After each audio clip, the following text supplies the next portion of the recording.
Now to the story of a modern-day Daniel Boone. 2 decades ago, Eustace Conway went into the Blue Ridge Mountains to see if he could live like a pioneer. He didn't take any food, he didn't take a tent, no warm clothes, just a determination to survive. And he did, and then some. NBC's Bob Dotson has his story.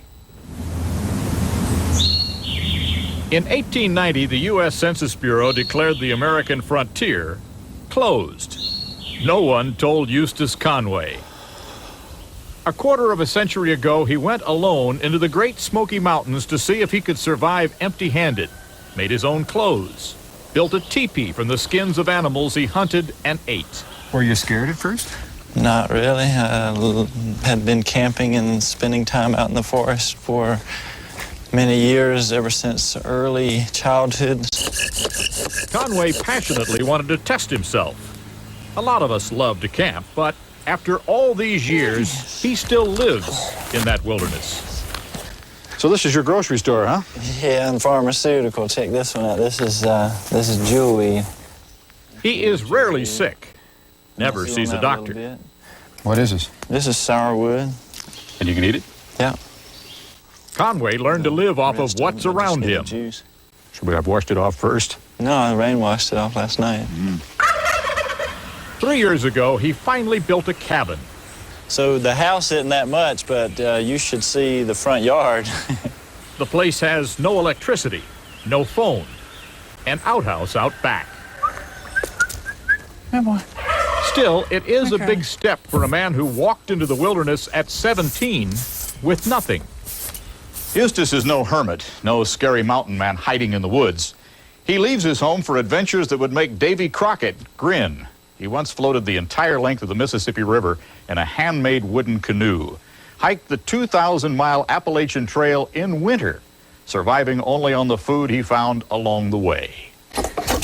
You can do anything if you set your mind to it. In his 20s, he kayaked across Alaska and climbed the German Alps in sneakers. In his 30s, he and his brother Judson rode horseback, coast to coast, in a record 103 days. Time and again, you leap off into these adventures, and you learn on the road.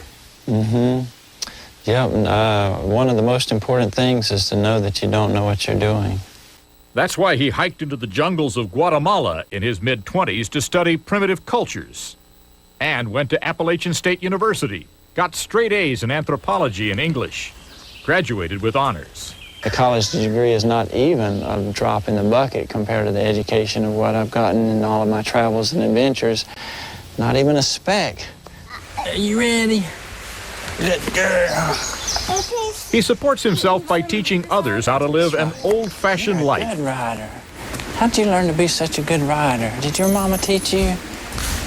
Erica Oliger and her daughter Annabelle Now tell her to back up. traveled an hour and a half for this writing lesson. Pull on it back. Good girl. You did it by yourself. Back. At 40, Eustace would like to add family to his life. I don't have a wife and children that I'm sharing it with, and so basically I have backed myself so far away from the norm that I'm unreachable. Well, not that far away. Like many of us, Conway owns a bit of property. How can a man who lived 17 years in a teepee get enough money to buy 1,000 acres? Well, living in a teepee was part of the answer.